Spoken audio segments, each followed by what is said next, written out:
Project plan నుంచి నిర్మాణం నిర్వహణ వరకు అనేక లోపాలున్నాయని అన్నారు కేంద్ర జలశక్తి సలహాదారుడు శ్రీరామ్. కాళేశ్వరం ప్రాజెక్టు అవకతవకలపై గతంలో కమిషన్ ముందు అఫిడవిట్ దాఖలు చేశానని, ఇవాళ వాంగ్మూలం ఇచ్చానన్నారు.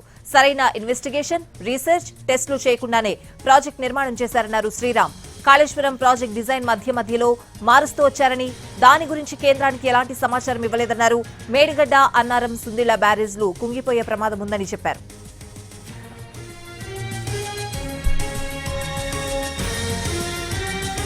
ప్రొఫెసర్ కోదండరామ్ కూడా కాళేశ్వరం ప్రాజెక్టు కమిషన్ విచారణకు హాజరయ్యారు. ఇప్పటికే కమిషన్ కు ఒక అఫిడవిట్ ఇచ్చిన ఆయన ఇవాళ మరో లేఖను కూడా సమర్పించారు.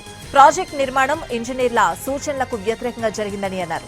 కాళేశ్వరం ప్రాజెక్టు వల్ల అప్పులు తప్ప నీళ్లు రాలేదని విమర్శించారు.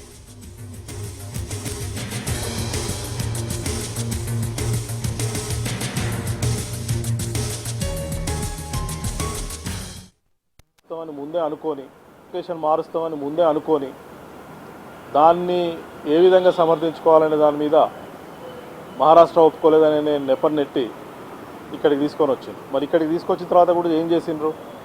మేడిగడ్డ దగ్గర కూడా మహారాష్ట్ర మేము ముప్పు గురవుతున్నామని చెప్పి 100 మీటర్ల ఎఫ్ఆర్ఎల్ కంటే పైన ఒప్పుకోలేదు. పోనీ ఇక్కడికి వచ్చిన తర్వాతనన్నా పెద్ద డ్యామ్ కట్టి నీళ్లు స్టోరేజ్ చేసిండ్రంటే అది లేదు. చాలా సూటిగా ఇంజనీర్ల కమిటీ కాళేశ్వరం పనికిరాదనే మాట వాళ్ళు తేల్చి చెప్పారు. తుమ్మిడిహెట్టే నయము అని, తుమ్మిడిహెట్టి దగ్గర నీళ్లు ఆశించినన్ని లేవు అని. లేకపోతే మళ్ళీ మనం అందరం కూడా ఈ కాళేశ్వరం నుంచి తోడుకోవాల్సి వస్తుందని ఈ గవర్నమెంట్ ప్రతిపాదన చేసింది. తుమ్మిడిహెట్టి దగ్గర ఆశించిన ఎత్తులో కట్టలేం కాబట్టి ఖర్చుతో కూడుకున్న పని అని.